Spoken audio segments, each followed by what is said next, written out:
the dance of the co-creative universe. In the 21st century, humanity will begin the process of settling other worlds in our solar system. It has been a long and precarious voyage for our species, and the final outcome for both the settlement effort and the continuation of human life on Earth is far from assured. It is of vital importance at this point in time to be aware of the factors that have brought us all into the present uncertainty. The 5,000-year cycle of civilizations that has contributed to the state of the world we now operate from has been a dynamic and extremely rapid event in the 2.5 million year history of those we now call our ancestors. This accelerated jump in the evolutionary possibilities open to the human race is almost miraculous. In effect, we are all the recipients of a 5,000-year push to gain dominance over all other life forms. We have even gone so far as to be able to noticeably affect and alter some of the Earth's large-scale processes, such as climate and chemical content of the atmospheric and hydrospheric systems. The organizational aptitude to bring about such change has apparently given humans the ability to control their environments and to subjugate all species to their interventionistic aims and intentions. They no longer seem to be ruled by the ordinary rate of evolution that other species are. To a great extent, the rest of life appears to be in a state of generalized passive homogeneity to larger scale influences, such as geography and environment, while it appears that human beings have followed a track that is in particularized aggressive separation from and counter to being influenced by these same factors. As a result, our species now creates its own environments and geographies artificially, regardless of how we may have found these elements originally. We don't adapt to nature's needs, we adapt nature to our needs. We feed off and exploit every other system on the planet. Unfortunately, modern humanity's social and cultural arrangements have increasingly produced situations of disconnection and estrangement from the rest of nature for most of its members.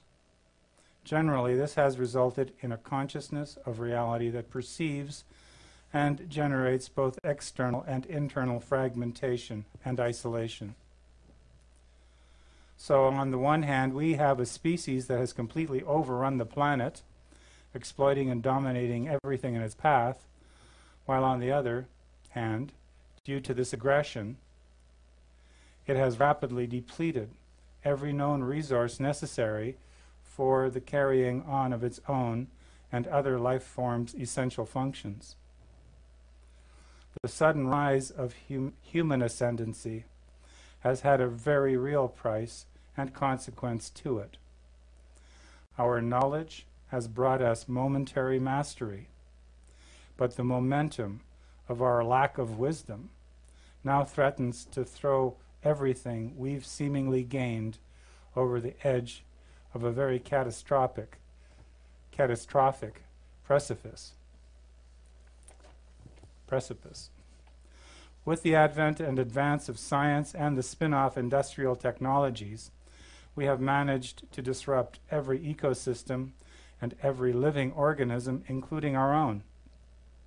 We destroy what we cannot recreate. Tens of thousands of species have reached extinction due to the unconscious effects of our influence and uncontrolled overpopulation. We have polluted the environment, destroyed its natural beauty, developed and used horrifying weapons of mass destruction, created untold suffering for our own species through such activities as wars and inequitable social systems that have impoverished, starved, and enslaved the masses. And yet so many still look blindly to the general principles and attitudes of the past for an answer to the present dilemma, even though it is these very principles and attitudes that have helped generate the crisis. Is this out of balance and out of control egoism what we hope to export to other planets and other star systems, and other dimensions for that matter? Alternate universes. Yet there may be an alternative. A rapidly growing number of thinking and feeling humans now recognize the complete inappropriateness of carrying on with the same attitudes that have produced these dire results, especially the impulse fueling exploitative greed for short-term profits, which are always at the expense of long-term sustainability of an enriching and consciously evolutionary quality of life. The paradigms that suggest everything on this planet, or any others, is for the use and benefit of human whim alone must be abandoned, along with the mechanistic reductionist view that the universe is only a mechanical entity composed of externally related objects.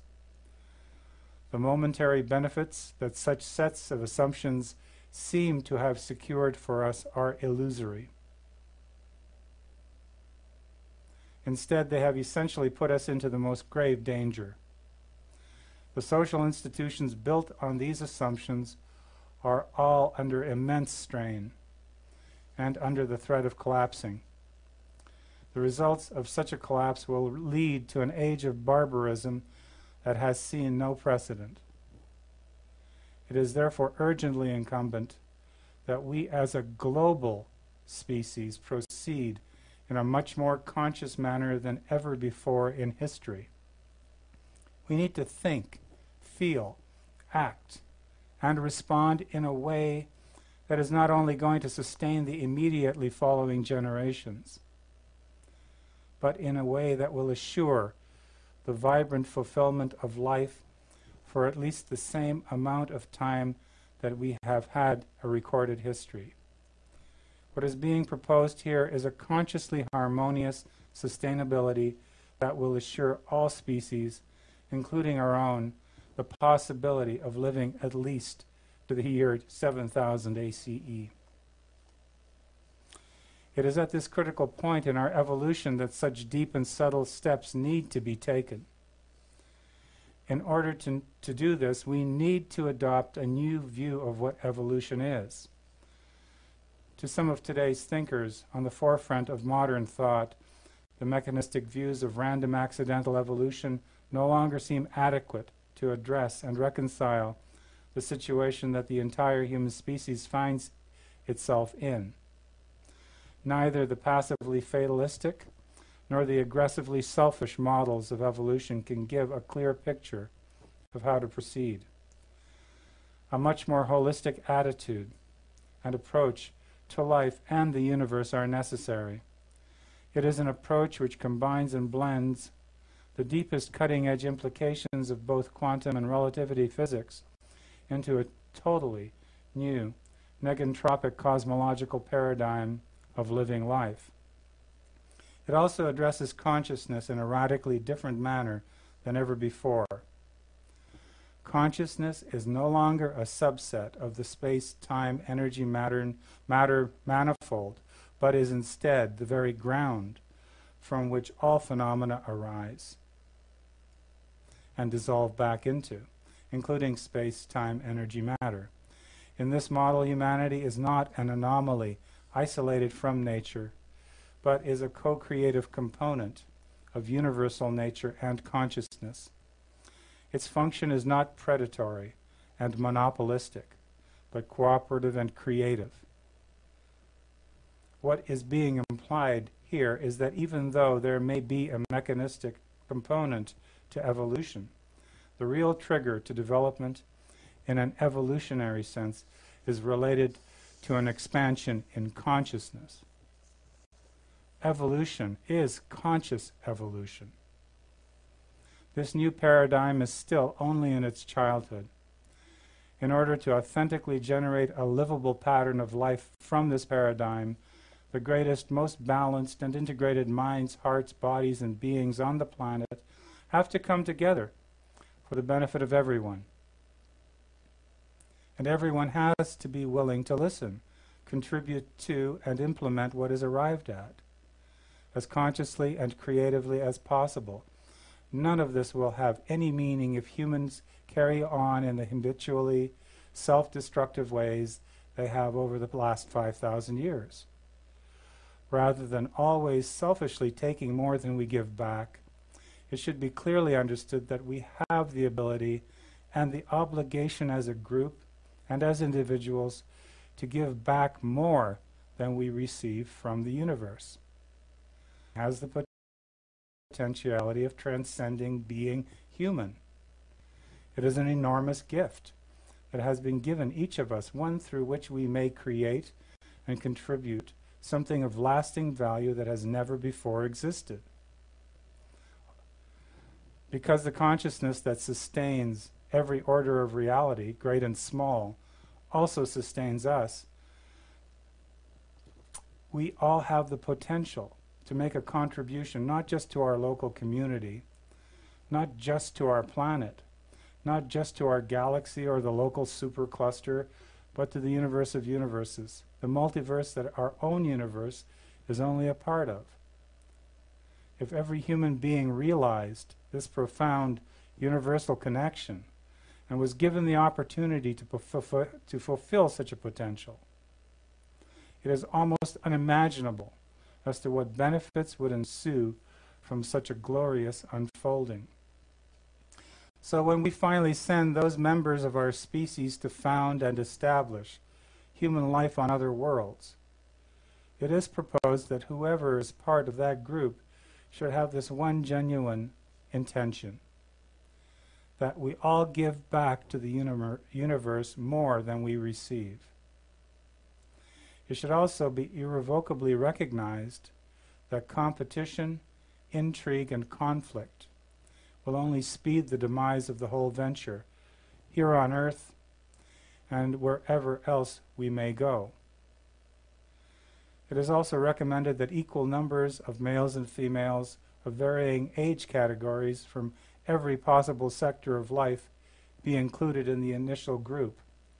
Not only members from the scientific and technological communities, but also artists, dancers, musicians, poets, comedians, mystics, athletes, farmers, cooks, housewives, tradespeople, inventors,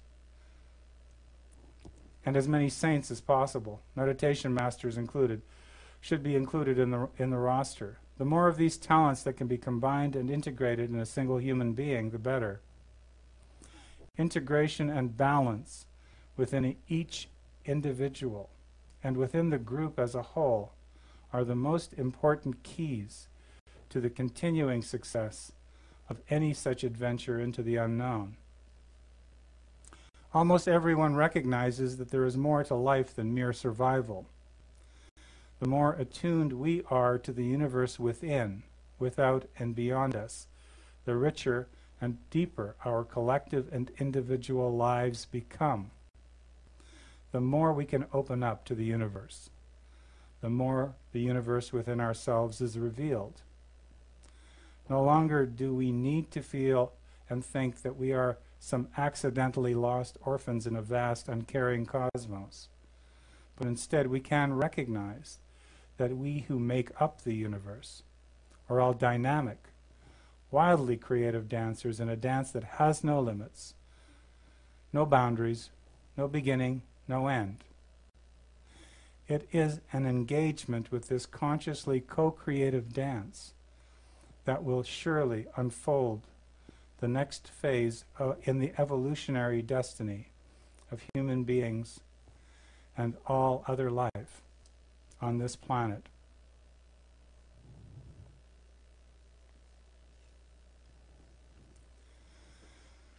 Welcome to the Architects of Conscious Transformation. Last time we spoke about the advent of the Gothic cathedrals, and also before that we discussed some of the ancient megalithic sites such as Stonehenge and Newgrange, and the types of forms that were used, circular, a lot of them, and with not only astronomical but also conscious spiritual applications. And I'd like to get into some of those applications more deeply. It's interesting to speculate about what function any of these ancient structures and the architectures that were used for them had in terms of meaning. But one of the most obvious and seldom discussed properties that any consciously created architecture or art has is its psychometric properties. That is, it can be read by someone who is sensitive to it.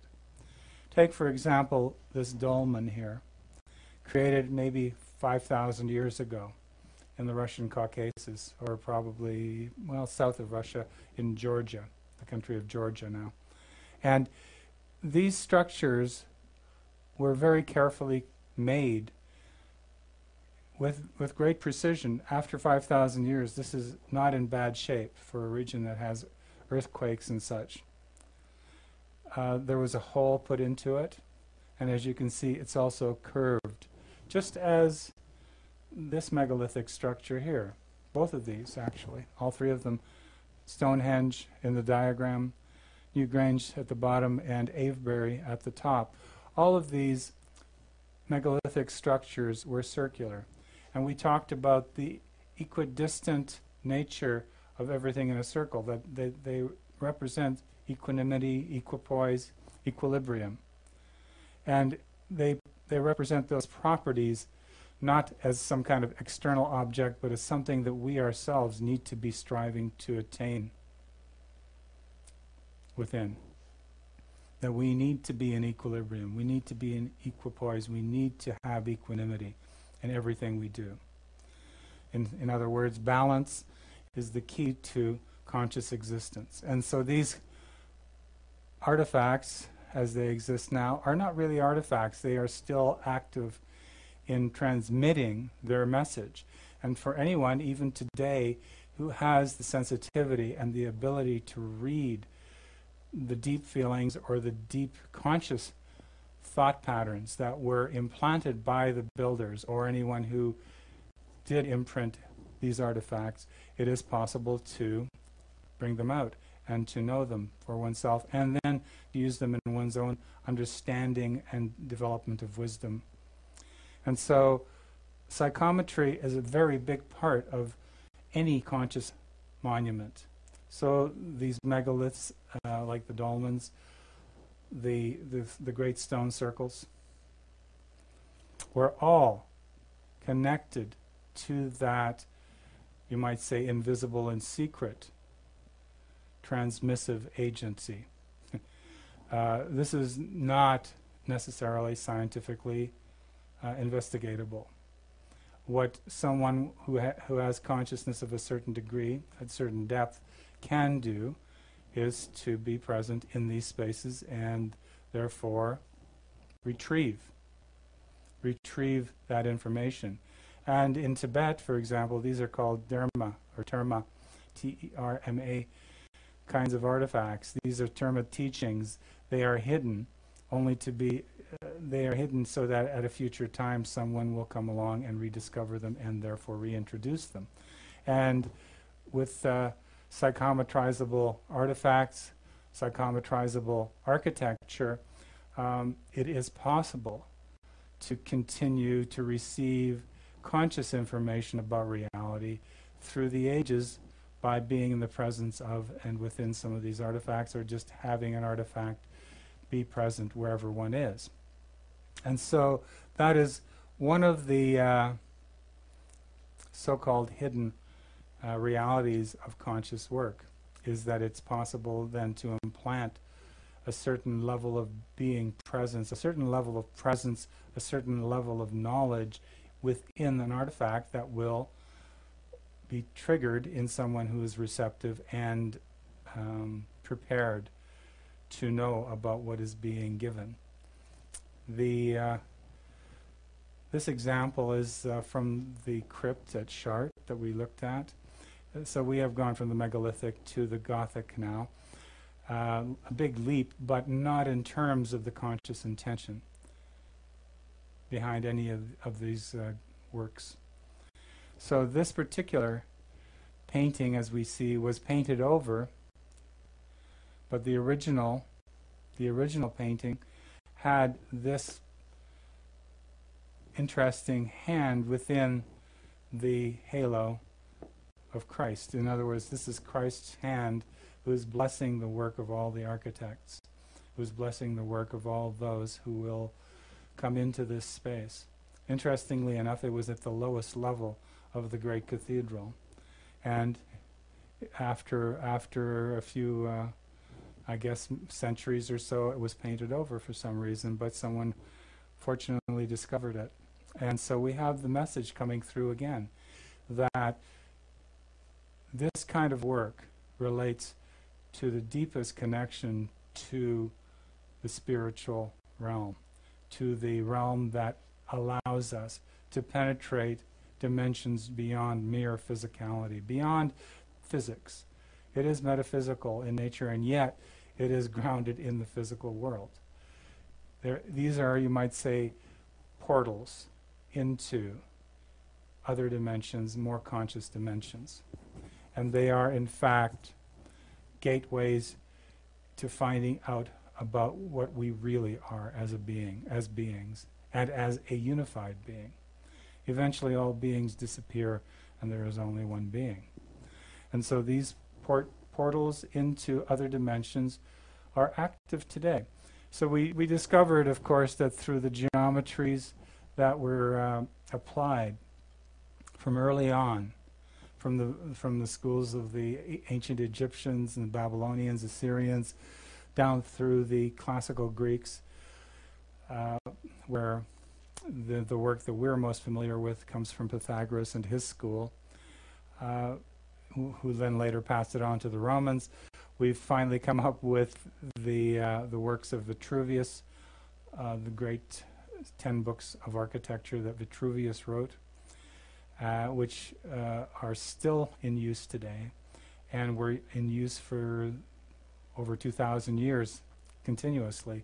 Whenever any architect wanted to understand the basis of divine geometry and how the perfect proportions of the human body were related to the architectural plans of temples and cathedrals and mosques, whatever they were, they referred a lot to Vitruvius and to the Euclidean geometries that were at that time used to express the proportions.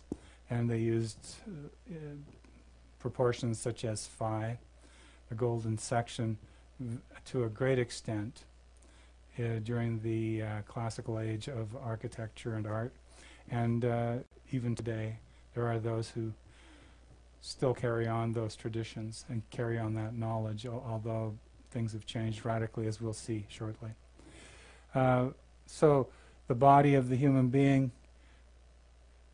in perfect proportion also is demonstrated through the body of the cathedral. So there is a direct correlation here between conscious architecture, conscious art, and conscious work on ourselves as beings, and our relationship to the greater beingness of reality.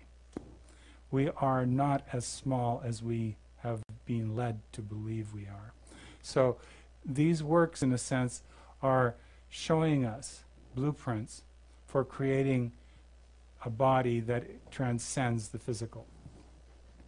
through analogy, through an anagogical function, as it were, an analogy that relates to something through into that other reality.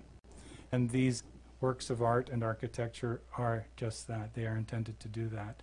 So as we can see, even the ground plans are in the sort of shape of a human body with the head on top and the arms, the shoulders.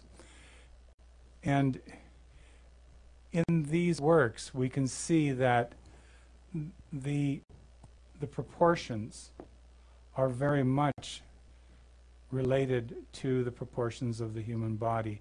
And the reason for that is that this human body that we have, the physical body we have, is intended as a starting point for building other bodies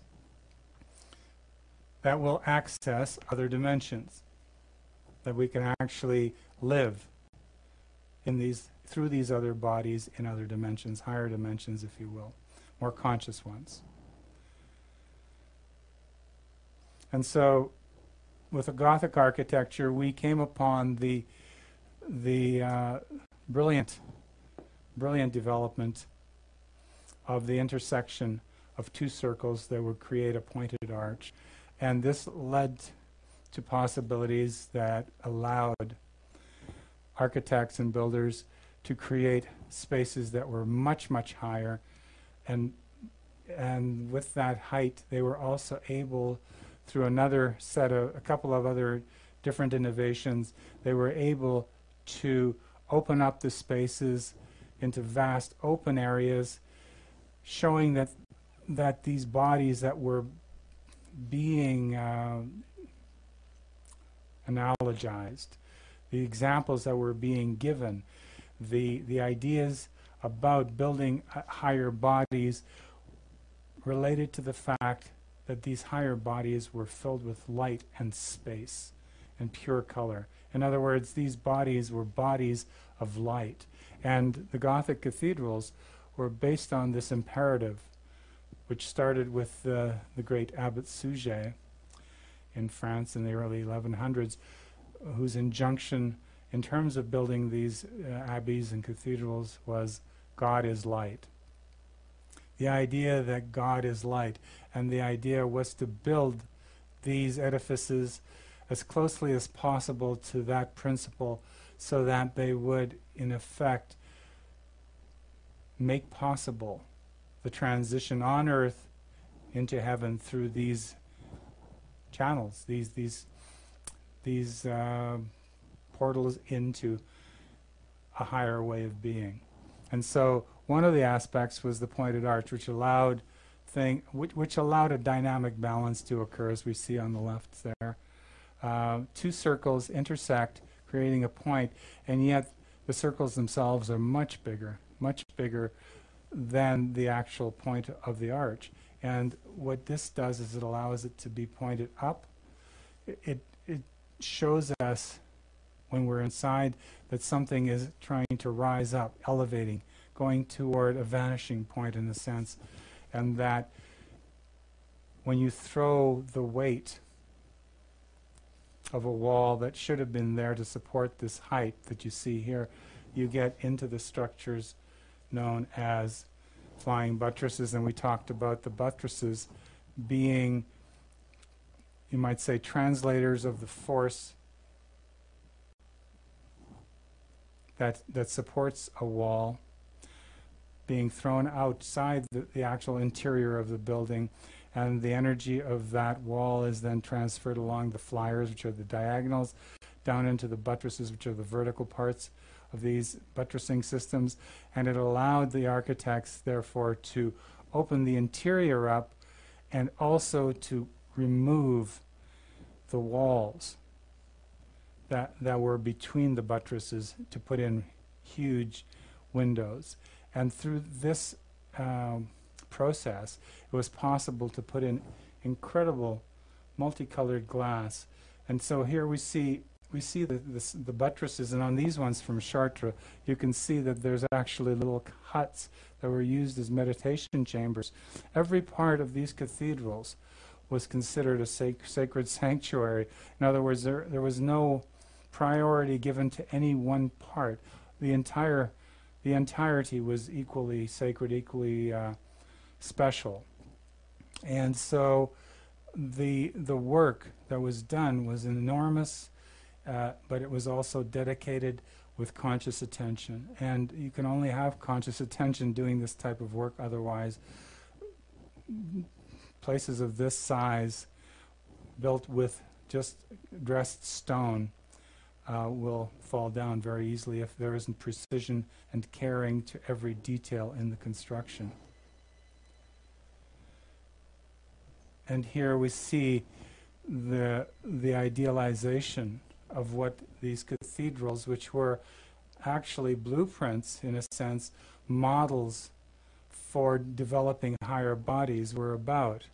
On the left you see Viollet-le-Duc's model of the perfect cathedral, with each of the spires, of course, going into the infinite point. In other words, every level, every part of the human being that is represented in a cathedral is, in other words, spired with something that goes into the infinite. The point that the spire that comes to a sharp point obviously indicates this rising ascendance into the higher realms, into the infinite. And so, in other words, each aspect of our humanity, each of our centers, whether they be instinctive or our action moving center or our feeling or our thinking, all those are integrated into a unified identity that is, in fact, grounded in the infinite. So it is grounded in the earth, and yet it is, in fact, directly connected to the infinite. So it's a continuum of infinity flowing through everything, even through material life. And so we have these enormous, outstandingly overwhelming, inspiring structures built. But the point is, these are blueprints for what we as human beings can develop in ourselves. These mosques and cathedrals and whatever other places of initiation and transformation are about us, each of us, making conscious efforts, taking on real intentional work, taking on developing the ability to let go of personal suffering in order to continue our work and to continue our development. And in that way, we expand ourselves from a small body into something that is metaphorically represented by the cathedral, by the great structure itself. And that is that our bodies our physical bodies are small, but our potential bodies are infinite in scope. And so these are just stepping stones, pun or no pun intended. These are stepping stones toward our conscious evolution in the real universe, where we can access other parts of reality through these consciously created portals, these consciously created doorways, gateways into what? Well, that's for us to determine when we have gotten there, when we have decided that we wish to get there. And so here's the body. All the structures are very, very much analogous to what a human body is, but at a much greater scale. So the divine body, the body of light, the astral body, you might say, and the mental body, and the causal body, and all of these other bodies are basically laid out for us in these structures, and the knowledge that is implanted in these great works can be read by those who are sensitive to the information that is implanted through the geometries, through the structures and through the intervals and everything else that is put into these spaces. Consciously created architecture and art is not just about engineering. It's not just about making something stand certain stresses. It's based on the fact that it also implants within it information that is not possible to get any other place, any other in any other space. So, for example, the Gothic cathedrals talked about obviously creating a body, because the cathedral was built as if it were a human body that had developed all of its centers and integrated them and basically created a unified being that would be able to go then with that new power, that new consciousness, that new wisdom that had become possible through this embodiment, and work in those realms where that body was appropriate. Okay, and so the cathedral was that kind of a vehicle.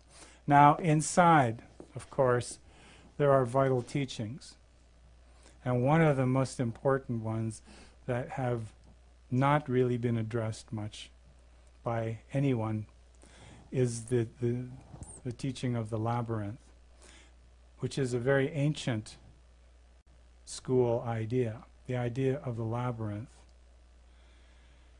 and going through existence with many blind corners and an unknown duration to it, curving this way and that, so one never really sees the end, one only sees where one is. The labyrinth is intended to bring one into present consciousness, into one's reality right at this moment. Nothing else is real but this right now. But the idea is to bring everything that is into this right now, into this moment of now. Being here right now is the point of traveling through the labyrinth. One has to be here now, or one will get lost, or one will give in to despair. And with the labyrinth, which is unicursal, which means that it doesn't have any dead endings, but the danger in a labyrinth is that it seems like it's never ending, and one can fall into despair or into any number of other neurotic and psychotic conditions which will disable one from continuing the journey until one overcomes those kinds of disabilities. So the labyrinth is extremely important in terms of a teaching tool. Now, at the center of this labyrinth is a flower, but also in the teachings about the labyrinth there was something that was described as the minotaur, or one's chronic defense mechanism, as it's been translated into modern terminology. The chronic defense mechanism is something that protects the psychology and perhaps even the undeveloped essence from waking up, from getting too conscious all at once, because there is a lot of fear attached to it. Fear is the main component of the chronic defense mechanism. It feeds on fear, and it is triggered by fear. So the chronic defense mechanism, basically, if it takes over at the moment of death, will put one into a blackout state.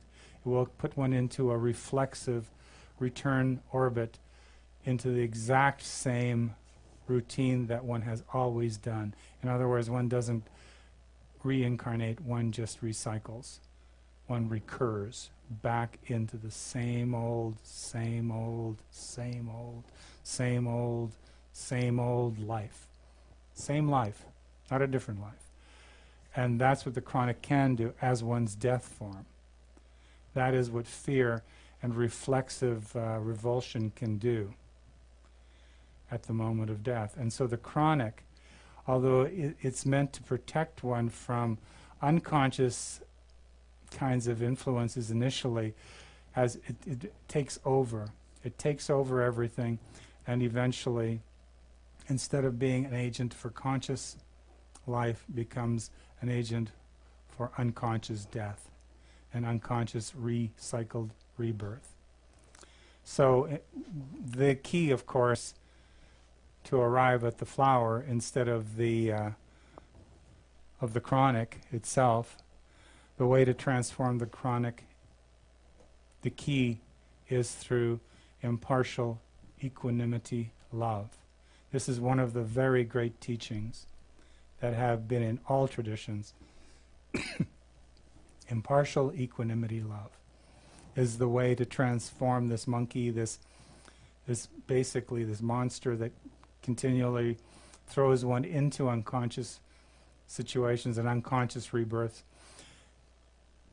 Transform that monster into this flower of life that becomes then one's servant for everything conscious on one's way.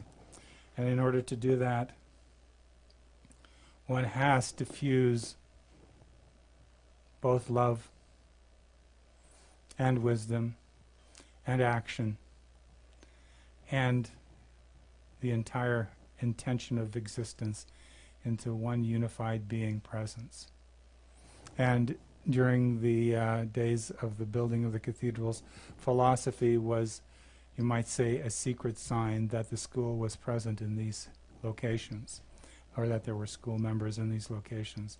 And right at the keystone of one of those cathedrals, one of those great churches, is this very, very revealing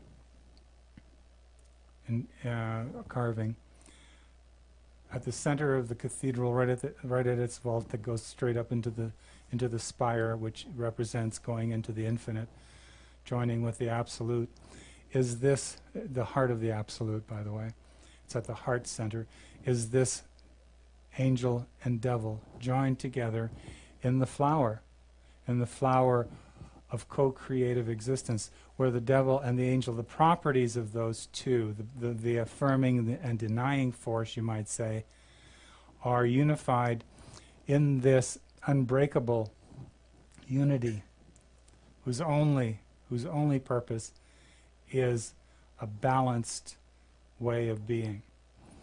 So it's not about good, it's not about evil, it's not about one overcoming the other. It's both of them working with full energy to realize conscious existence, conscious work, no matter what it is. And at the heart of that is the fusion of love and wisdom. Philosophy, as it was called then. But it isn't love of wisdom, it's the fusion of love and wisdom. And also taking that wisdom and embodying it in every action, in every endeavor, for the benefit not just of one's fellow beings, but for the benefit of the universe, for the benefit of the Absolute. Yes, working for the Absolute's benefit. And here is the model. This is what a divine body looks like. It's mostly space filled with divine light, transmuted light. All light is of the highest realms, and it transmutes everything within it. So the beautiful stained glass windows, the beautiful architecture, the sweeping vaults, everything is intended to bring the consciousness into realization that this is not something outside of oneself, but is what one's real, essential nature is about. This is what one truly is. One is a limitless, expansive, enlightened cathedral of presence. And the rose windows, of course, transmit this delicacy of teaching and transformation in one beautiful, sweeping work of art and architecture, because it's both architecture and art. The architecture is supporting the art. The space within which we find ourselves is telling us these are the ways that we need to go. These are the stepping stones that we need to reach at each point in order to transcend the limitations of our human unconsciousness. Our unconscious nature is what we're dealing with, but eventually even unconsciousness is, you might say, put in the service of transcendent life. Yeah, it's not just about conscious and unconscious. These are just terms that are being used, but ultimately there is an end to any dualistic notion of reality. One can't say light or dark or any different. They are equally applicable to the transcendent, to the co-emergent, transcendent immanence that is the inmost truth of reality. And so we come to the earth today. Now this is a view that has only recently come to us. We see our own planet in the middle of the void. And everything that we know about, at least as human beings, for some who have not been permanent residents, for those who are just visiting, they've seen others like this. But the point is, as human beings, for the most part, this is our home. And we've never seen it quite in this way. It's a sphere. The sphere was once thought to be perfection by all the mystics and philosophers and those who are dedicated to conscious work. And here we are, we're looking at our own home, and it's a sphere. This should be telling in itself, that in a sense we're on a sphere of perfection. We're living on a sphere of perfection, but it's all in what we do with it that makes the truth become more clear. This is seen from space. Now, the only way that we could see this from space was due to the fact that from the time of the Middle Ages through the Renaissance, in the West anyway, and into what was known as the Industrial Revolution, new technologies were developed. And in the 21st century, technology seems to have taken over from what spiritual practice was to the Middle Ages. It seems like this is a technological age in many ways, or at least technological jargon and technological gadgetry has seemingly replaced real efforts for many individuals, or it's an induction to falling asleep in many ways. But at the same time, it's opened up many vistas of knowledge through the technological and scientific realms of human endeavor. Now, science is just an aspect of human consciousness. It is not independent of it. Science per se is just a way of translating reality through usually through the intellect, through a rationalist, reductionist system at this time. Science of a deeper level includes going beyond objective and subjective and in the in-between knowledge, but going beyond subjectivity and objectivity into a realm that is being science. Being science has been around a long time. We see a computer chip here, for example. And what a computer chip does to relate something about the essential nature of these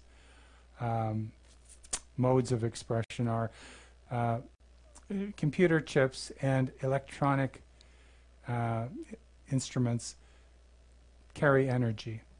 And they basically route it, they convert it, they manipulate energy in a certain way to create a certain result. So this is thought to be new. However, when we look at this also looks very similar. This is an aerial view of Angkor Wat. And when we look at it, we also see that these great architectural monuments were exactly the same in terms of their function, but they weren't at a micro level, which is what all that micro computer technology and that solid state technology is about. These converters of energy, these channelers of energy, were intended for human beings to become, you might say, taken through a conscious processing current, while within those monuments and within those architectural structures. And so these conscious transformational architectures were designed for developing human consciousness in the same way that microcircuitry translates electrical current into different functions, and you get results with them as a result. And the same thing with conscious architecture. Now here's some more. Here's some technological architecture, as in the space shuttle there. And you see the forms. You see the forms there, obviously. And this allows one to ascend. And interestingly enough, anagogically speaking, you look at this beautiful carved arch and the pinnacles and so forth at the Bayonne, this great Buddhist sanctuary at Angkor Thom. And you see Lokeshvara, the Bodhisattva of compassion there, in the position of the two rockets. And it is very much similar. So these forms, even though thought of as brand new by today's thinkers or experiencers more, those who are only experiencing the very latest kind of reality as propagated by all the media and by all the different institutions that have come up in the last century or so, don't realize that the similitudes were already created, the forms were already present hundreds, thousands of years ago. So human beings who were present 1,000 years ago already knew of the same kinds of forms that are being used in a scientific, technological way. These forms, like as at Angkor here, were used for spiritual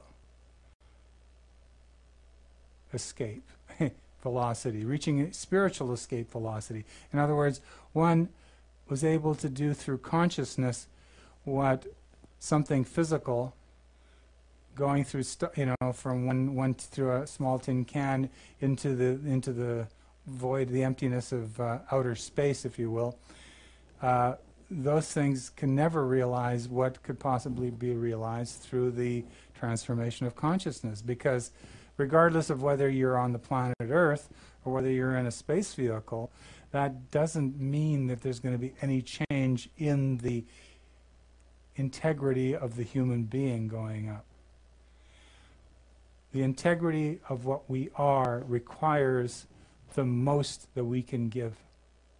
It requires everything of us to transcend ourselves. It's not just some task to take care of physical obstacles. It's a task that relates to the transcendence of cyclical existence, for example, the transcendence of unconscious suffering. And no space vehicle can do that for one. One has to, in effect, give of oneself completely to do that. So even though these forms are very, very analogous to one another, and I thought it very striking to show this. Same with, this is a modern skyline up on top, various super tall skyscrapers from locations all over the planet now. This is the modern architecture of the 20th and 21st century. And the architecture below that preceded it, from medieval Europe, ancient Egypt, ancient India, so forth, the forms were already present. All that's being done is now that there are moldable materials and that you can use structural steel instead of just stone on stone.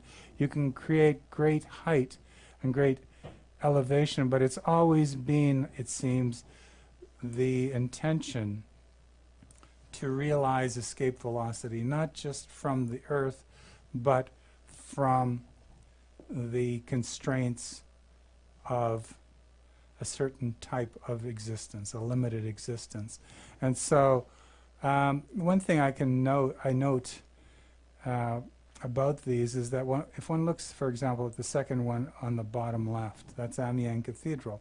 Now, if one looks at that whole the outline of that cathedral is a whole cityscape, whereas these are just brute force rising spires that go higher and higher. The Gothic cathedrals, in a sense, had a great deal more energy and effort put into them in terms of caring and loving attention and spiritually inspired attention and real craftsmanship that is now very hard to find on Earth today.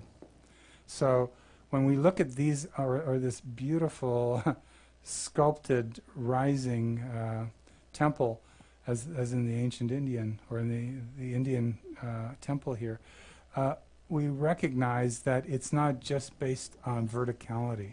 It's also based on what we put into every step of the way. It's not just laying girders and levels one after the other. This has got to do with living, giving a full life presentation at every level that one is at. There is no glossing over it. There's no uniform monotony. Everything is unique as you go up these consciously created architectural works, which is kind of contrary to what is done with modern architecture, at least the modern architecture of the 20th and 21st century, late 20th and 21st centuries. There's very little spiritual energy put into it, because it's not based on evolution in a conscious sense. It's based on profit margins and profitability. And so the lowest bidder usually gets the job, and it's all based also, like I said, not on some high principle other than perhaps ego. Who has the biggest ego? It has to do also with what the economy, the economics of the situation, physical economics, which mean control and so forth. Those are the determiners of a lot of modern architecture, which is quite contrary to the principles that all the great ancient architecture was about. This architecture was truly about the transformation of humanity en masse. These buildings that we see above are more related to power and control. So, as we can see, here's the first known pyramid, stone pyramid in Egypt at Saqqara, created by the great deified Imhotep. And the Pyramid of the Niches in Veracruz, El Tajín. These stepped pyramids have been used as models for example, John Allen's biosphere too. And so this is a completely controlled interior environment that is meant to allow humans to be able to live in total ecological balance and in balance with the existing nature that one finds oneself in. This is not the kind of invasive environment that we were speaking of earlier that human beings have carried out, where they just destroy nature or consume nature and don't replace it. This is trying to live consciously in harmony with nature, and in that way sustain it and leave a very small footprint in the process. Use very little resources and in fact create a quality of life that exceeds what one came in with. One creates a much happier way of life when one is in harmony with one's fellows and one's environment and everything that's in that. All our fellow travelers through life, including animals, including plants, including the environment, the atmosphere, the water systems.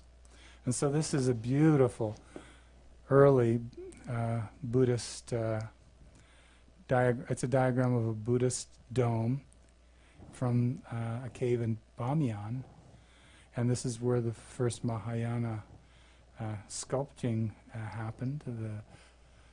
That form of Buddhist sculpture was present there, and This is another version of the dome. This is on the left, the Pantheon, the great Roman, the great conscious transformational architecture from the Roman period, the Pantheon, which was used, copied by all the other cultures that followed, the Muslim, the Islamic, and then some of the Christian as well.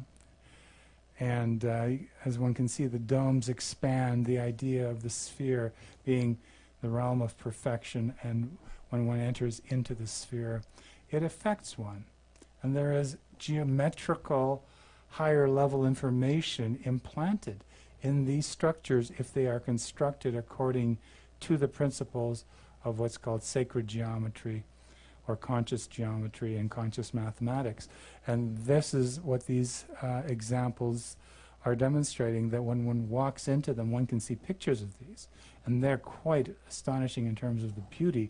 But when one actually enters into these spaces, one feels and senses and sort of knows that one is entering into a totally different kind of dimension than one is used to in ordinary life. And these have been intentionally constructed this way. They've been consciously constructed to create conscious effects in those who enter into them. And so as a continuance, in the modern world, here we have the geodesic dome. This is the one that Buckminster Fuller created for Expo 67.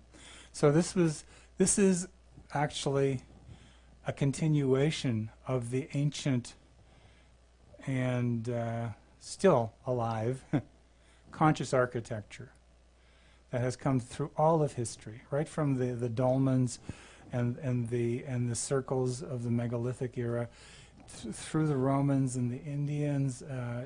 Well, maybe not so much the Indians, but yeah, the Indians too. They had beautiful domed stupas, and through the Middle Ages into the present, and you see that these structures, when you enter into them, even when you're looking from outside of them, have a really profound effect on one.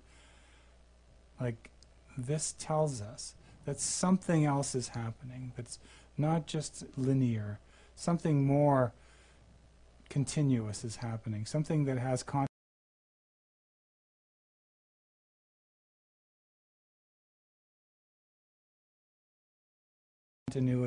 Moon on water, the famous Zen parable. Seeing the reflection of the moon on the water in a bucket. When the bottom of the bucket falls out, no more water, no more moon, no more reflection. It's an analogy of realizing the enlightened mind, which is empty of any objects, empty of its own self-reflection. And here we are in the modern era, and that's the Saturn V rocket blasting off for the moon. There's the moon once again. It's that motif that has followed humanity right from the earliest times. If we recall, here is this wavy energy, this vacillating energy that's propelling this basically a steeple with a flame at the end of it toward the sphericity of the moon. And we'll come to that shortly. And in the attempt to be released, to ascend, to be released from the grip of human life, from the gravity field of Earth, and in going to the moon, human beings saw for the first time what they look like in the middle of the greater universe. The Earth in the middle of a black void. And it had this is technological information, and yet it is objective art, because for the first time human beings saw where they are in a much bigger context. This is the Earth as viewed from space by other humans. And all the humans that exist, as far as we know it, this type of humanity anyway, they all live on that little blue ball with white streaks and brown patches. Yeah. And this is what it looks like now. With the aid of the modern technology that we have, with orbiting satellites that are able to take pictures going away from the planet, we can see what the Earth looks like from space. And it is beautiful. But it's not only beautiful, it's also a metaphor for what we are engaged in, that we are on the edge of discovering how to go further. I mean, as we are now, the technology we have will never get us, even to the closest star, to the closest star system. Should that have some kind of planet or other for us to land on. With the technology we have at the moment, and even for the next hundreds of years, we are not going to be able to go from this planet to the next star system. We may be able to land on our closest neighbor in the solar system, which would be Mars, because Venus is totally inhospitable to the type of life we know. But even Mars is very inhospitable. It's like a cold Antarctica, I think. But the thing is, this is not the way that the architects of conscious transformation were going. Yeah, we can take a tin can and we can go from one jump to another. And what will we find? We'll only find ourselves just as we are. And just as we are is the whole point of it. To find the perfection of all existence in what we are right now is the point of all our journeys.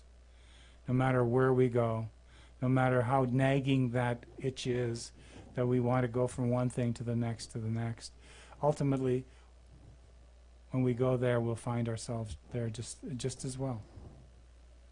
And it's to transcend the limitation of ourselves.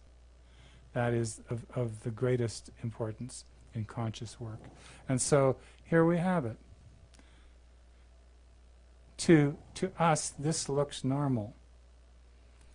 To another observer, to an outside observer, and let's say not a human, but highly intelligent observer, this would look like there's an infestation on the surface of this planet.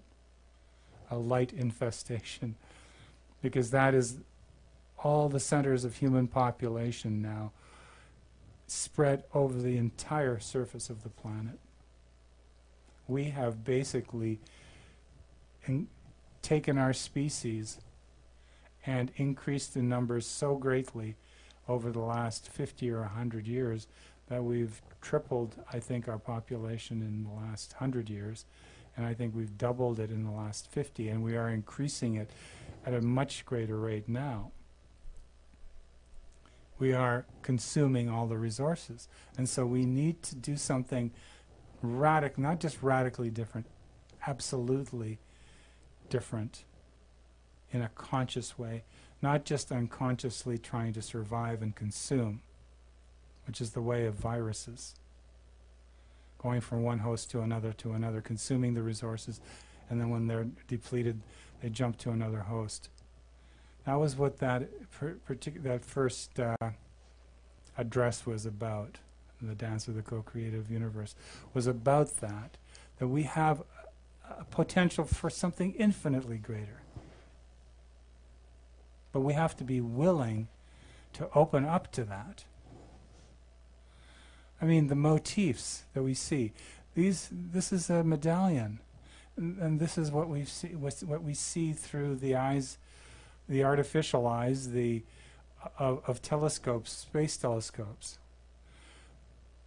This is the richness of space as seen through the space telescope, the Hubble, and this is the richness of the universe as seen through the eyes of a spiritual adept. Both are amazingly wonderful. This appears to be on the outside, but this on the left was within our own humanity. We've already seen these patterns. These patterns are already within us.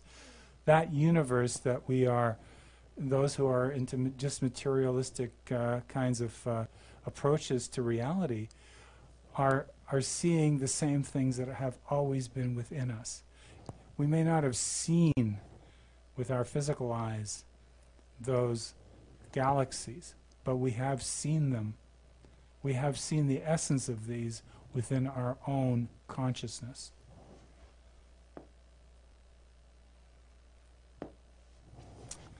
Here's another example. Two galaxies in communion, in physical union. If anyone would dare to imagine that, the galaxies have tantric intercourse, just as human beings do. And that this kind of intercourse generates new creation, conscious creation. Can we allow ourselves to imagine that the greater universe has the potential for conscious evolution? It's not just a machine of gas balls whirling about, consuming one another. It's not just that. It's got to do with consciousness. And if we have consciousness, where did that consciousness come from? It's not the anomaly one imagines. It's the height of arrogance and egoism to imagine that we are the only ones capable of higher thoughts, higher consciousness, when everything we are is derived from what the universe so munificently, if one will, so generously gives us, non-stop. And only when we go out of balance to an extreme are we finding the consequences of our own greediness and excess then coming back to face us. But the universe, the universe is out there. The universe is within us as well. That universe there is the same as this universe here. If there is love here, and if there's compassion here, and if there's a sense of real justice and balance and kindness, that didn't come from somewhere else. That is inherent to what generated us. It's not just a random coming together. If it's here, we can definitely be assured that it's everywhere else. It's everywhere else, because the laws that generate us are everywhere in the universe. Just something to ponder. And this is the architecture of this age now.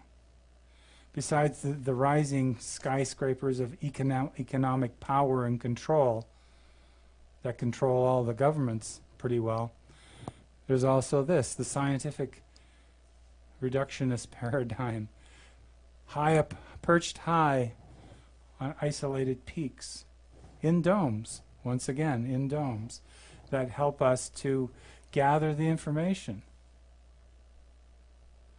about the outer universe. But the inner universe, that universe is what created these in the first place.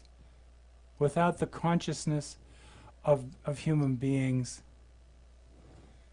this would not have come about at all. We would not be able to have done this.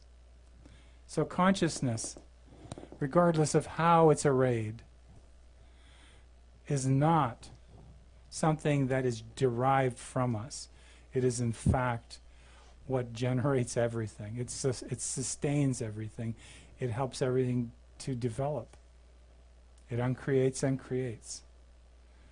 It's not mass and energy and time and space. It's consciousness that generates the whole phase of reality, the phase of reality that we find ourselves in. Just ponder that for a moment. I mean, here's the Hubble. This telescope, this one little machine, has given so much beautiful art, because it is art. And what we've found out is that the universe is not some machine. It's pure, transcendental art. Look at the beauty of the earth. I mean, the beauty is astonishing everywhere we look. But you can't think beauty. Part of our capability as human beings is that we can really feel. We can feel the unitiveness of everything. And for once, human beings have gotten it together. They have worked together to create an international space station. This is what's flying above us, besides all the spy satellites. There is one bastion of human unity in space, along with the other space telescopes that are shared, at least in some respects, with the rest of humanity, which are, gifts from the universe that how can we not help but share them? But this is the International Space Station above our home world, and in it are members from as many participating countries as possible who are residents here. And so this is another symbol, another metaphor for what we can be. This is a preliminary baby step in terms of cooperation, but it is starting to proceed. Regardless of all the strife and chaos down below, this is what has been shown us through technology, that the world itself is spinning, that we're on something that moves, that it is in fact revolving. It's revolving in the greater universe. And technology has shown us this. So that's a great thing, because in a sense, the technology that has come about through the borrowed innovations from spiritual, conscious spiritual work, like the Pythagorean methods, like the mathematics and the geometries, were eventually applied to science, regardless of how much they divorced themselves from the initiators of the actual science that they now hold to be the key to the truth. The fact is that all those great beings who came before us have allowed this to come about. And we're just being shown the same thing. We're on a sphere. And we're in a sphere of existence that allows us now to transcend what we started off with. And that is part of our function, you might say, in the universe, that we can transcend our limited perspective and go beyond it. And this is all taken with one telescope. One beautiful artistic gatherer. This is an envoy into the visual universe, you might say, that shows us not only the beauty but the power and the amazing sweep and majesty of everything around us and within us. And this is what's creating us right now. This is what's always created us. And if we do it, if we respond to this, not in our petty earth-based ways, pretending that everything in the universe is some kind of predatory, mechanistic, selfish entity, that the universe is some kind of ravenous machine that only feeds itself in order to survive. If we can go beyond that, if we can go beyond that in ourselves, we may be able to see the truth of the higher nature of everything. Why do galaxies exist? Even though we're on one, we're resident in a galaxy, and we see billions upon billions of them. And that's not the end of it. And now we're speculating there are unknown universes. How can we, as a real human being, how can a real human being relate to all this? How can we integrate the fact that there may be infinite numbers of universes? We can relate because right from the beginning, those first conscious humans, those human beings who saw and understood the essence of existence, they tried to transmit the essence of existence to us through their art and their architecture and through whatever means they could. So yeah, here we look. Here's just a tiny slice of space, and there's just literally just numerous galaxies spread throughout it. Numerous. And this is what we're in the middle of. That galaxies are interacting with other galaxies. How does that relate to us? We on this very small little planet with mud and water and a very thin envelope of atmosphere. I mean, we've found that what was before us was gigantic and long-lasting, much longer lasting than we've been here. There were creatures on this planet long before we existed who lived and died over a process of hundreds of millions of years. We've been here 2.5 million as a species, possibly. So, I mean, what can we be? What can we be in terms of our true existence in reality? What can we truly be? If we can find these things out about the past, and we can look at the stars and supposedly look to the very edge of the universe, are we looking into the future or just the deep past? And is there a way to go beyond the limitations of space and time? And that's what real conscious architecture and art and teaching and conscious science has been about. That's existed for thousands of years. It's not based on modern psychology or modern biochemistry and microbiology. It's got nothing. That has yet to catch up to some of the deep teachings that have existed over the last few thousand years in other cultures. Fumaroles, where they found the possibility of life that is not photosynthetic, that is based just on the energy coming from the inner core of the earth at depths that are totally dark. And yet there's thriving life, mostly bacteria and such, around these fumaroles. And it's generated by the energy of the planet itself, the inner energy. And it comes up on the surface. We've studied the surface of the planet. We've studied underneath the oceans. We've studied outer space. And yet, we've even gone to the point of studying the sun that we're totally dependent on for life and life. Life and life, in a broader sense. That without solar energy, it would be extremely unlikely that any of us would be walking and breathing and existing.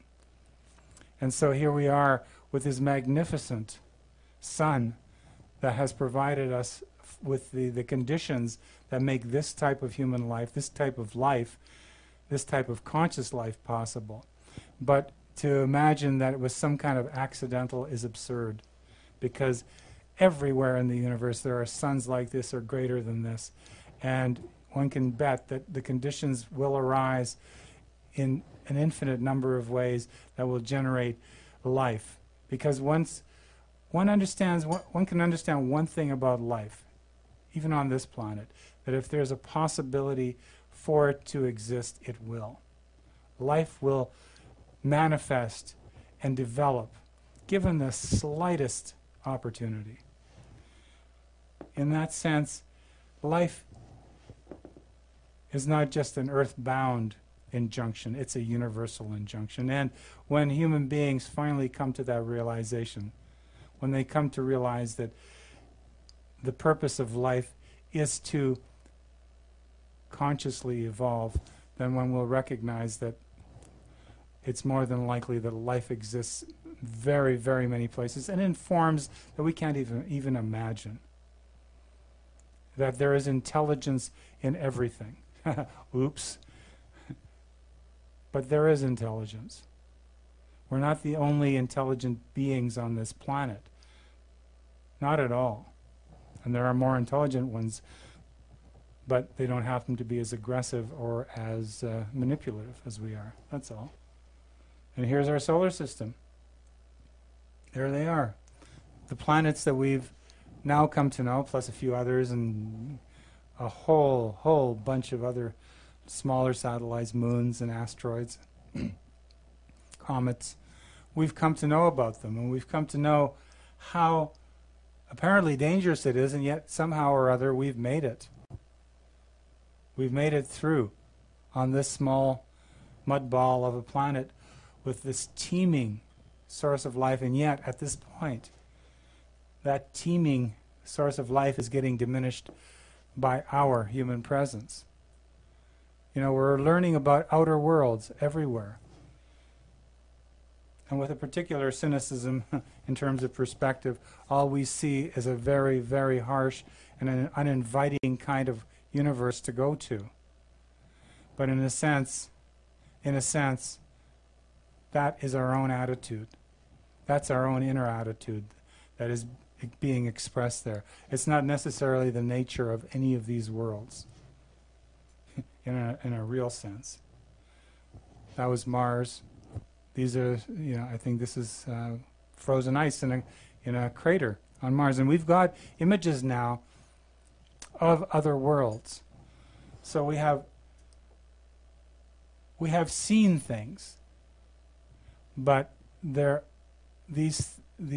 seeing is not the totality of it. We need to be those things, and we can't be those things simply through deduction and through taking things apart and trying to make them work after we've killed them.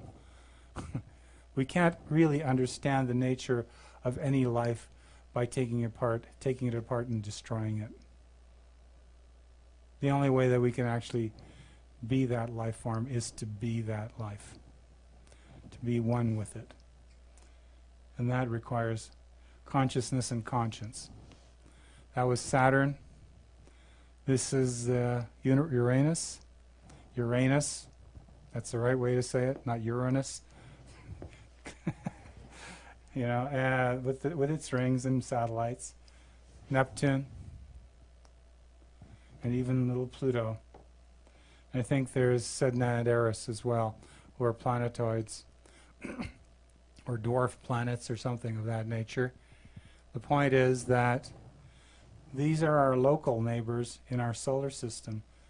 And then we've seen further into the you might say the wombs of these nebulae where stars are generated, where actual dust is compressed by gravity to the point that it ignites and it becomes a young star, a new star. So we're understanding so much about external reality through, interestingly enough, through our micro technologies. These are technologies, or you might say, elements of our own bodies and our own consciousness, if you will, and we've turned them into implements. This is a circuit board. This is a computer circuit board, or a circuit board in some electronic instrument. And through that we see things, through the scientific view.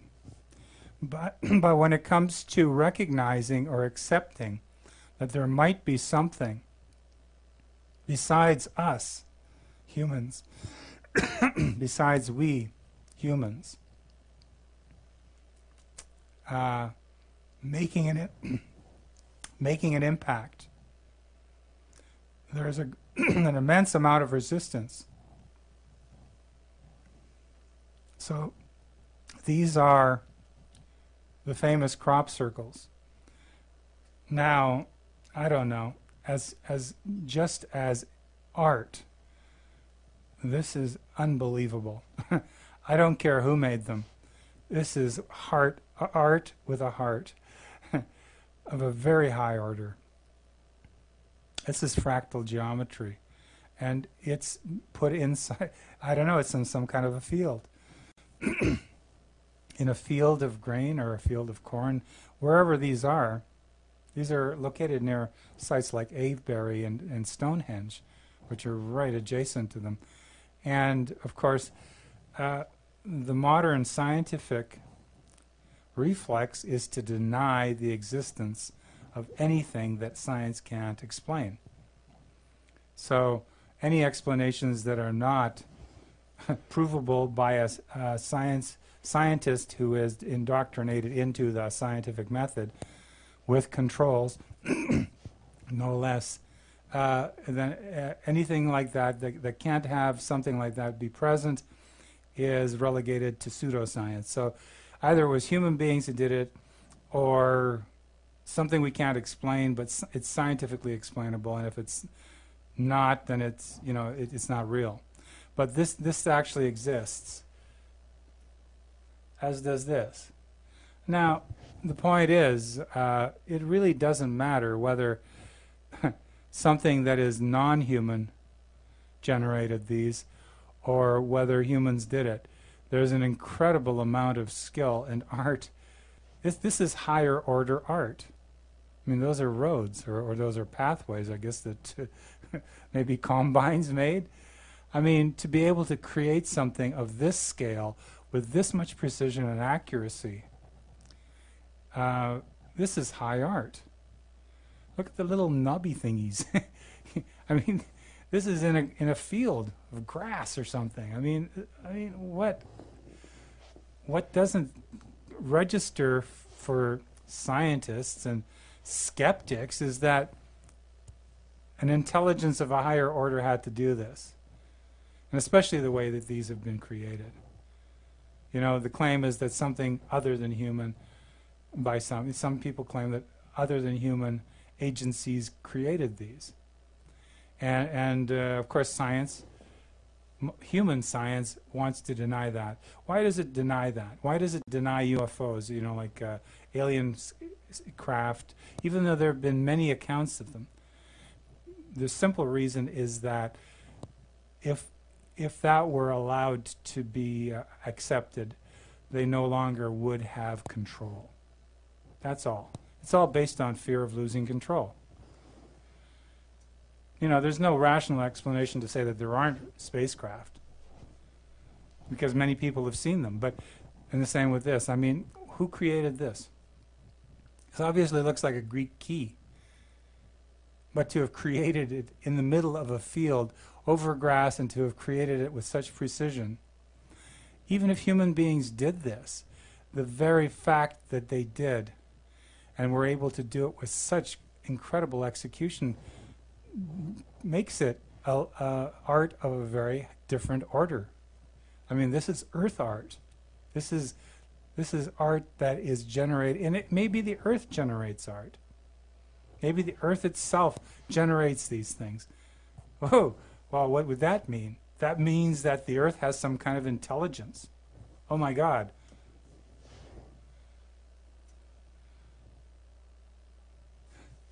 So whether one accepts the reality of what, they were made by non-human or they were made by human artists, it doesn't really matter. This is happening on the earth right now. The earth itself is expressing some form of artistic knowledge. I mean, doesn't that strike anyone as being profound? Even scientists who are clinging to this idea that no, there can't be anything that we can't fit into our scientific paradigm. It has to be according to scientific method or it's not real. No, it is real. People see this. People see this, and whether they're made by humans or not doesn't matter. Humans didn't make this either. And yet it is art. It's not just science. There is an incredible beauty to this. And what is it? It's a photograph of the sun, which was done through scientific, technological means. The interpretations, though, far transcend anything scientific. There is a texture and a variability to way beyond it. And so here we have this. Now we have what's known as this is an artistic rendition of a sperm entering into an ovum, depositing its genetic data. But there's more to it. It's the oscillation It's the oscillation of this kind of existence. It's the oscillation of the wave.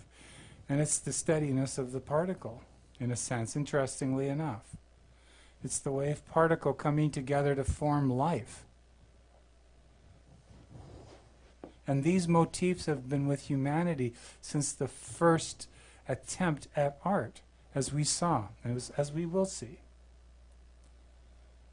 And here is the latest scientific version, time, space, the quantum world of the physics of the atom.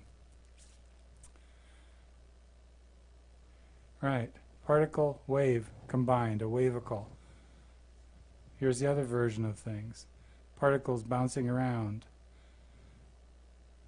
And so you have science coming to the same realizations at a certain depth in terms of looking. If we look deeply enough, we will come to the same conclusions that the ancient Buddhists did, that the ancient sages of India did, that there is, in fact, an underlying unified consciousness to everything, and that is what's supporting all the other stuff, all the flux of change and transformation that goes on. I mean, science is looking as hard as religion, and they're all coming up with the same understanding that at a certain point we can't look at it from the outside. We have to go through, just like we have to go through individually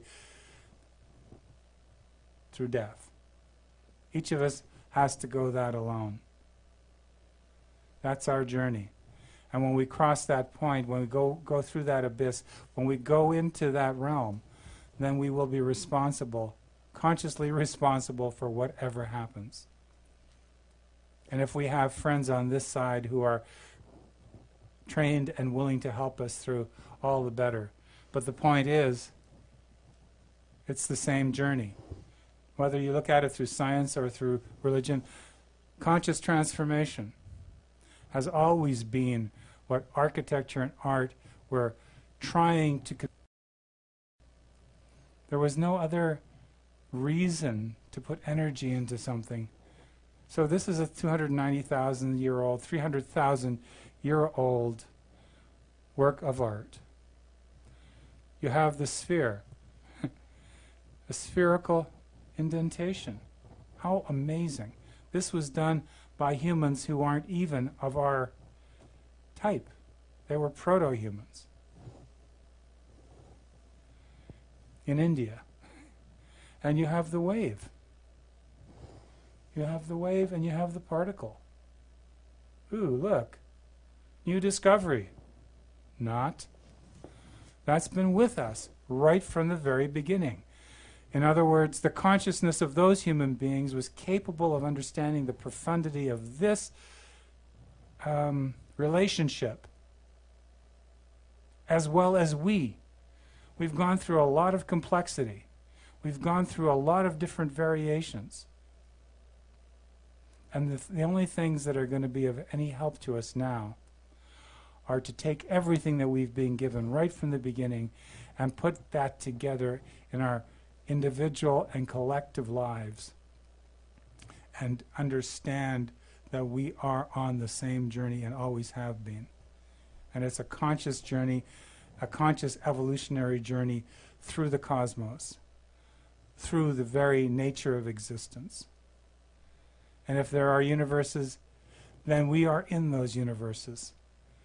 Eventually, all our journeys will come to the point where we will meet ourselves coming back. We will meet ourselves in infinite numbers of ways, and in infinite forms, and infinite universal dimensions.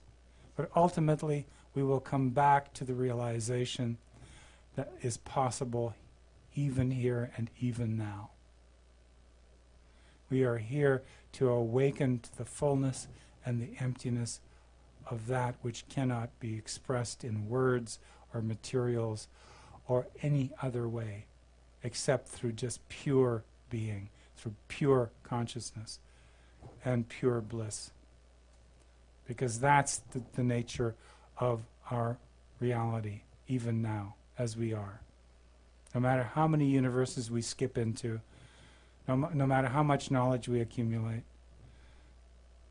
whether as a human being or as some exalted cosmic being, the reality is that that perfectionless perfection is always present here and now, and that is the nature of everything, from a dust mote to a dust bunny to those roaring galaxies and those infinite transforming universes. The co-emergent transcendent immanence is here as much as there or anywhere else. All we have to do is be that. Who's willing? So, I'd like to invite Deborah Judith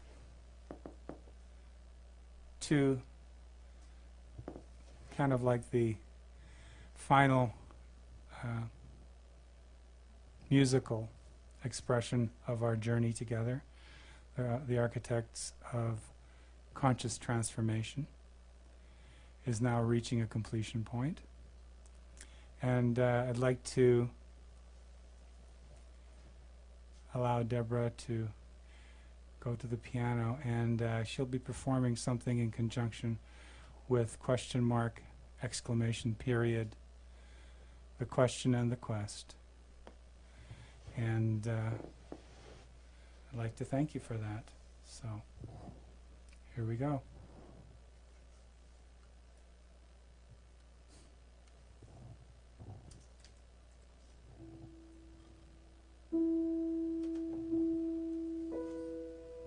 Question mark, exclamation,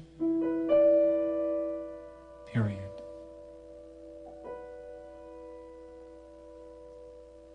The question and the quest.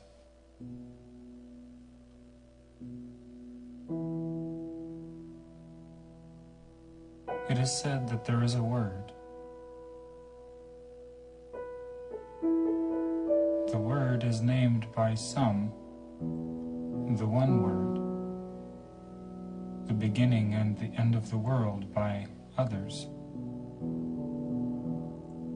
But upon hearing it, all distinctions, all sameness vanish forever and nevermore. From this one word springs all that is not, every possibility and actuality completely fulfilled and perfected. By hearing the word, the illusion of reality is shattered, but nothing is annihilated. All masks are realized for what they are, and the face of nakedness, the omnipresent, self-effulgent void, shines smiling. Yet there is no difference one way or the other. Here, there is nothing left to know, nothing left to attain or not attain. It is completely finished, and neither has it ever been unfinished. Nothing is happening. Nothing ever has happened. Nothing ever will happen. Nothing can happen. The one word is everywhere and nowhere, in everyone and no one. In fact, is everyone and no one, and yet it may only be heard if a certain question is asked. But in the asking is neither transmission, reception, nor redemption. And in the answering is no injunction, pointless, centerless, changeless. The question co-emerges the answer. The appearance of union and separation are equally void. Nothing asks, nothing replies. All initiation is sourceless and unoriginated.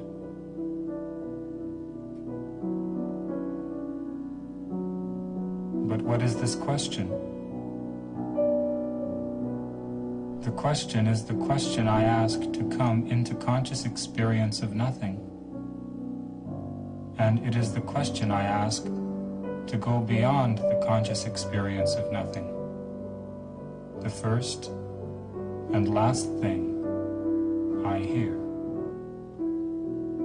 In reality, I am nothing. Nothing in general, nothing in particular, nothing as such. Who am I?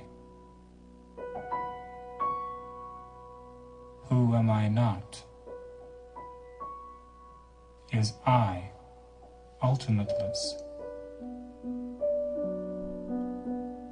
No thing, no non-thing, nothing excluded, included, no first, no last, no in-between. Who am I? Who am I not? Is I ultimateness? No coming into, no being as, no going beyond. Nothing substantial, nothing insubstantial, nothing to balance, imbalance.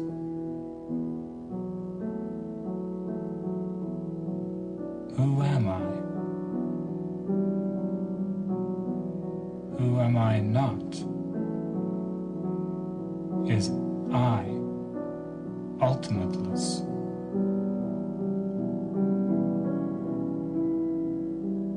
Darkness, silence, stillness, the light, ineffable, unknowable, immutable, and undecidable. No word may describe or speak of that I am, yet every word is that I am. Who am I? Who am I not? Is I ultimateness?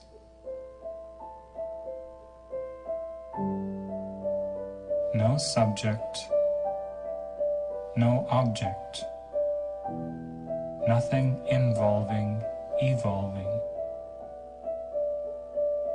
nothing dying, nothing living, nothing transformed, transcended.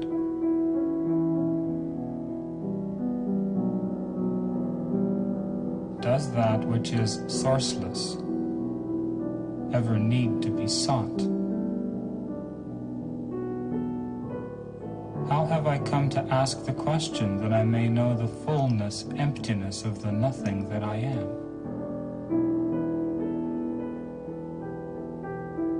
This question is nothing. Yet how is it that I require an answer in order to know the question?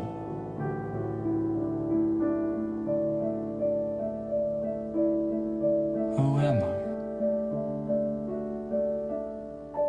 Who am I not? Is I ultimateness? Nothing assuming, nothing with which to fear or struggle, nothing to be disrupted.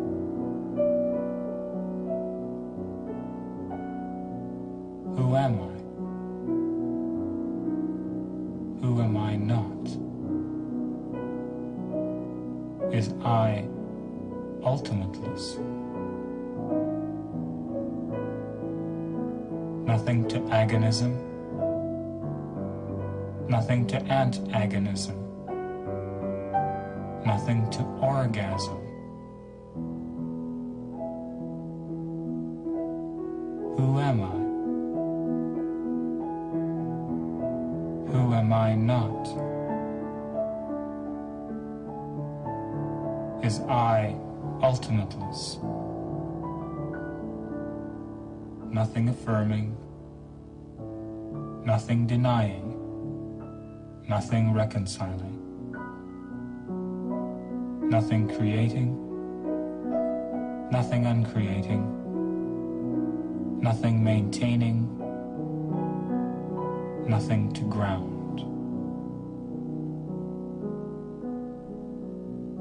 The nature of I is co-emergence. There is no difference between being and doing. If everyone and no one is the answer, and the question is co-emergent, how is it that the question isn't always being asked, and the word isn't always being heard? What am I doing here? Nowhere. What can the one word be that I need to ask for it? What is the function and purpose of questioning and of answering? Who or what is it that wishes to know so much that it calls into being the infinitely endless, beginningless word, so that a question may be found for it? What question must I ask to break the illusion of the infinitely endless, beginningless word? For is it not the search for the one word that motivates and perpetuates all the bliss and sorrow, joy and suffering of all that is that seems to be? Is it not the question around which I and everyone and everything clings that perpetuates the illusion of the search for God, the self, reality? And is it not the fear of hearing the answer, that alone, I, everyone, everything is nothing, that is the clinging? The reverberating, clinging multitudes of nothing, forever seeking, questing, searching for nothing. And is it not the letting go of the clinging to nothing that allows I and everyone and everything to ask the question? Nothing, allowing the cessation attainment of nothing. But if there's nothing to cling to, or with, or for, or from, who is it that clings? And who am I? Not. Is I ultimateness? Yet, without the word, how can the question be known? And without the question, how may the word be known? Who am I that wish to know? Who am I that needs to know? Who, indeed, is there to know? Is there a question nothing can know? Is there a question nothing can ask? Who am I that nothing may ask?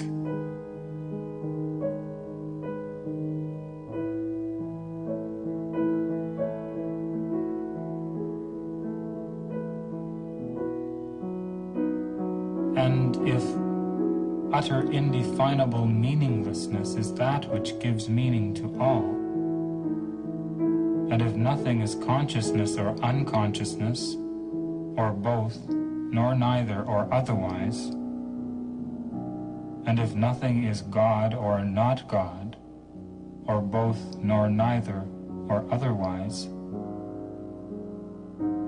and if nothing is I or I-less, self or selfless, or both, nor neither or otherwise, and if there is nothing to question or not question, search or not search, or both, nor neither, or otherwise, and if nothing is enslaved or liberated, and if there's nothing real or unreal, or both, nor neither, or otherwise, and if there's nothing to awaken or to have been asleep, nothing to the dream that there ever was a dreamer, or both, nor neither, or otherwise, and if neither or both or otherwise, nothing is not nothing, becoming nothing. The joke is at no one's expense and costs nothing. So smile. Let infinite eternities whirl. The dance of voidness is always void, with or without the world. And thanks for nothing is all. And nothing could be more easy and simple.